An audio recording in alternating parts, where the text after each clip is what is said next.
when I met you, you said that you spent some time with the Chartreusian monks in France. Yeah, so we went over there and we there was a lot of talking with them and kind of working through the some floor sweeping.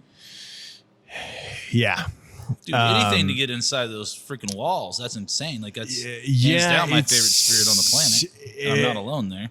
There's a lot of, I don't know what would be kind of like now that like, I guess coming up on like 15 years ago, they weren't as popular, kind of like the rebirth of American cocktail culture.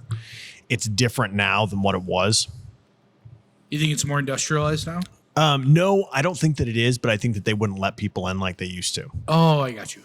And so for me, that was kind of, I think and that was when I was kind of getting into the culture, the spirits distillation culture was, kind of pursuing. It was right at a time before the American kind of change where we were, drinking, It was the rebirth of the cocktails and Chartreuse. Yep. Like mid to late 90s, we're done with vodka now. Really. Right. So. And so I was able to go over at the time when it was, it wasn't as big as it had been, and it wasn't as big as it is now, to where, somebody coming over and volunteering to work around them wasn't a big deal. They're like, sure, if you want to work for free, come over and work for us. And I was kind of, there anyway. So I was like, hey, again. Yeah, no, everything's going to shut off. This is more important than Oliver. And so that was kind of, and that's how I found pretty much the culture in which I was learning to distill was ripe for someone like me in, the mid 2000s to come spend time volunteering for them, just saying, hey, I don't need pay. I'm just a tourist. Let me sweep your floors. I just want to work around the people that are doing what they're doing. Right. Did you ever get to do anything with the actual product itself, or was it just kind of like... Just a lot of observing. Yeah. Which is worth a lot. No, obviously, yeah. And just absorb like what you see is huge. And we've got something that'll come out here in probably a few years. That's because other than Chartreuse, there's the Del Toro. I always forget what it's called, but it's similar to Chartreuse, but there's really nothing like Chartreuse on the planet. There's the Genepe des Alpes, which is just not even. It's very, very different, but Genepe, which is just like almost like a nod to alpine herbs more than anything.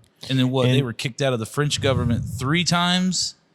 And 3 times they returned because the French government kept trying to take over the industry, and they kept not being able to duplicate it. Yep. And so one of our biggest things is we have no desire to make anything that somebody else is already making. Well, and that was the other thing too, is when we had Meredith Berry on, she has her own kind of like Chartreusian liqueur, Yeah. And that was our point, to being like, this is how it's similar, this is how it's different, but like, yeah. why would you ever try to remake it? You know what I mean? Well, and that's and so a lot of people, like right now, there's like a whole thing of like decoding Chartreuse, and it's a waste of fucking time. Yeah. Well, and my thing is like, why? A lot of benefit. Like, as long as you understand that the techniques and understand like the care and quality in which they're making something, then it doesn't matter how they make it.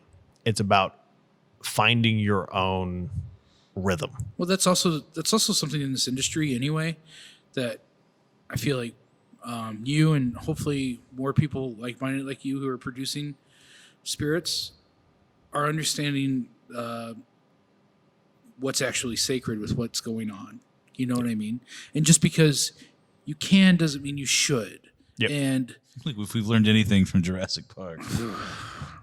you never it's all about Jurassic Park. But there's a very valid point of like, like just because you can, it doesn't mean you should. And that exists in bartending too.